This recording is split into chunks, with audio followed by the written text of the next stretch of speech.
Hello my dear gentle friends, this is Gananadh Sankar and you are watching Eastcom Designers, a 360-degree communicative driving force.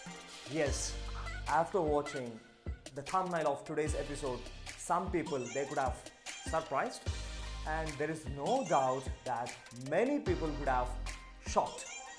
Right, as I have already told you that we don't do any justifications in our video, but my concept is just giving my ideas towards communicative designing. I mean, to develop your communication skills. So, in keeping that idea inside, so I'm presenting this video also. Hope I'm not going to hurt the feelings of English. Right, so let us get inside and find out what exactly the title says and speaks about. Here we go.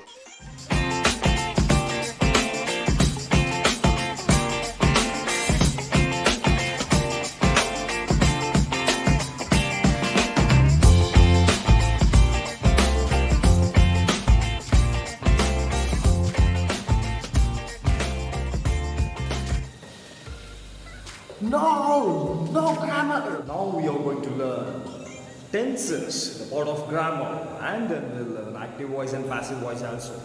All the students get ready. Excuse me, sir. Sir, is it grammar class? Okay, sir, fine. Excuse me, sir. Just 2 minutes and I'll be back. Grammar, 2 minutes and I'll be back. Okay, sir.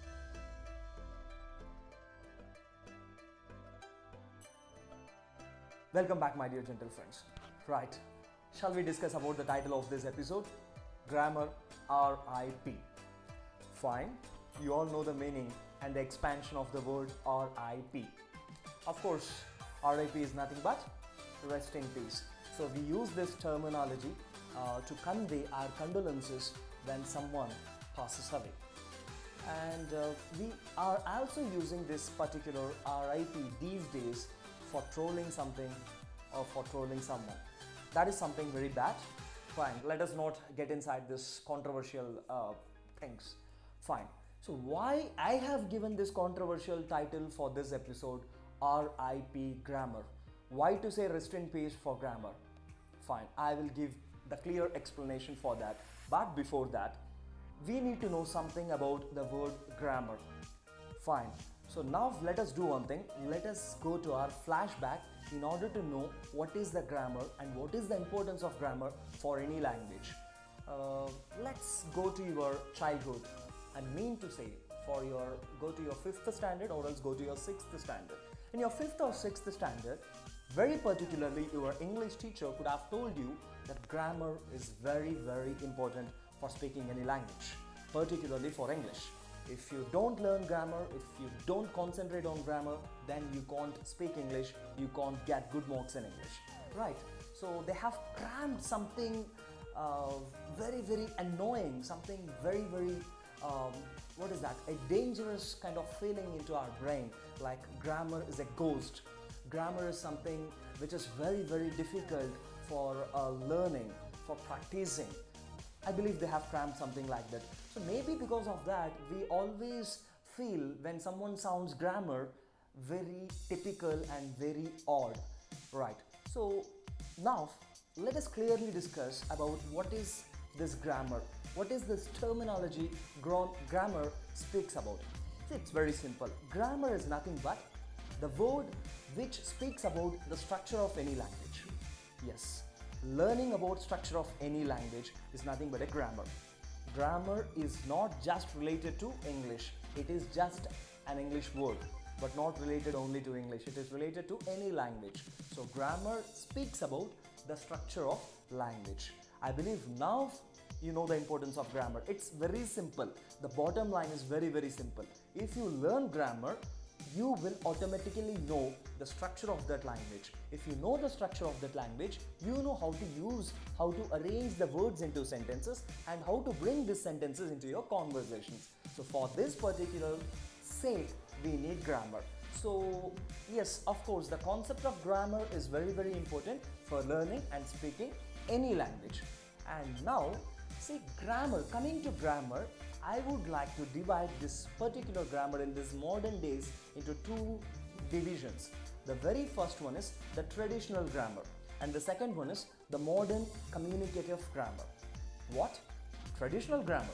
Fine, let me explain it. It is very simple. The traditional grammar is nothing but what you have been learning from your childhood in your English books. For example, parts of speech, tenses, active voice, passive voice, direct speech, indirect speech, antonyms, synonyms, oh my goodness, the list goes beyond this episode, so that let us stop here itself. Yes, all these things what you have been learning, what we have been learning from our textbooks, that is nothing but the traditional grammar. And now let's come to this modern communicative grammar. So what is this modern communicative grammar? The grammar, the structure of a language, what is needed for the purpose of communication, for the purpose of conversations. So that particular thing, I name it as the modern communicative grammar. So now the title what I have given, R.I.P to grammar, I would like to refer only for the first one. Yes, now I am making it very clear. My statement is very clear. So R.I.P to this traditional grammar, but not to the modern communicative grammar. I'll explain you why. See, from our starting episode onwards, I'm very clear that I'm not going to justify any particular thing. Even now, the statement or the title what I have given, it is not my justification. Truly saying, it is just my opinion, and which I would like to make very clear for my gentle friends who are having interest to develop their communication skills. So when you want to develop your communication skills, particularly when you want to develop your language, and very particularly when you want to develop language international like English, you should not have your conscious mind on the traditional grammar. When you are very conscious about the traditional grammar, definitely your unconscious brain, it doesn't work properly, and it says you are in a phobia of speaking that particular language. So it doesn't happen at all. For that sake, please don't be conscious about the first thing what I have told, the traditional grammar. That is, in these days, that is useful only for the purpose of cracking the competitive exams, but not for any other thing. We will discuss about that also in future because of a lot of requests from my gentle friends. And now, yes, the very modern communicative grammar, which is very important to develop the conversations, to develop the communication skills. So for example, if you ask me, do you know grammar? I can very proudly and confidently say I am not very particular about this traditional grammar, but still that is needed for me for teaching purpose, but not for the communicative purpose. So I have learned this traditional grammar because I am a teacher as well as I am a communicative designer. So I initially started my profession as a teacher in English, so that it was very important for me to learn this.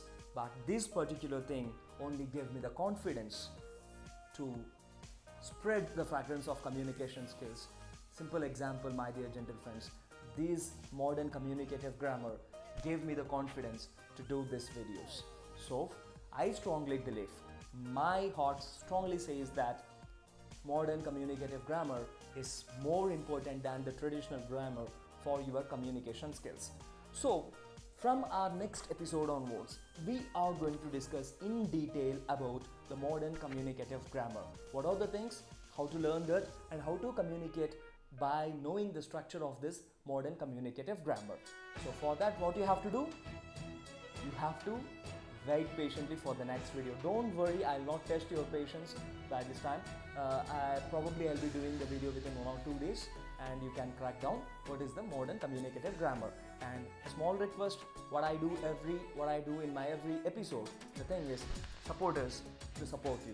So what you have to do, share it, spread the fragrance of communicative skills, and ask your friends to subscribe and also to like the video. Thank you very much. That's all about today's episode. See you in my next episode.